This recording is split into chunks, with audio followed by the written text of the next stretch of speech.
ग्राहकांच्या आरोग्याशी खेळ करणाऱ्या हॉटेल्स, खाद्यपदार्थ उत्पादन कंपन्या आणि नियमांचे उल्लंघन करणाऱ्या व्यावसायिकांवर अन्न व औषध प्रशासनाकडून सातत्याने कारवाई होत असताना पालघर जिल्ह्यातून समोर आलेल्या एक धक्कादायक घटनेमुळे प्रशासनाच्या कारवाईवरच प्रश्नचिन्ह उपस्थित झाले आहेत। पालघर तालुक्यातील मनोर परिसरात एडऑन ॲक्वा या ब्रँडच्या सीलबंद पाण्याच्या बाटलीमध्ये प्लॅस्टिक सदृश्य कचरा आढळल्याचा धक्कादायक प्रकार समोर आला आहे।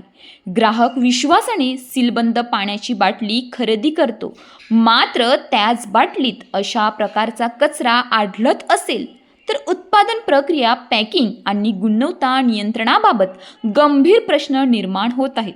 संबंधित बाटलीवर भारतीय अन्न सुरक्षा व मानके प्राधिकरण परवाना क्रमांक 11526023000028 नमूद असून हे पाणी जिया स्टील प्रायव्हेट लिमिटेड, वसुरी, तालुका वाडा, जिल्हा पालघर येथे उत्पादन व पॅकिंग करण्यात येत असल्याची माहिती बाटलीवर तपशिलातून समोर आली आहे।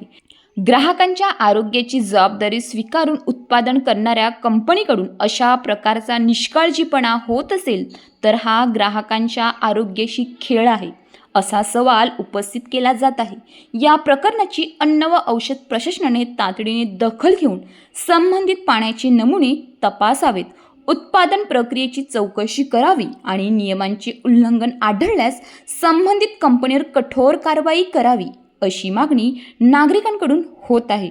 नफा कमावणे वेगळे आणि ग्राहकांच्या आरोग्याशी खेळणे वेगळे, त्यामुळे एडऑन ॲक्वा प्रकरणात अन्न व औषध प्रशासन नेमकी कोणती कारवाई करते याकडे आता सर्वांचे लक्ष लागले आहे। अशाच ताज्या बातम्यांसाठी आमच्या न्यूज पोलीस रिपोर्टर चॅनलला लगेच सबस्क्राईब करा आणि बेल आयकॉन दाबायला विसरू नका।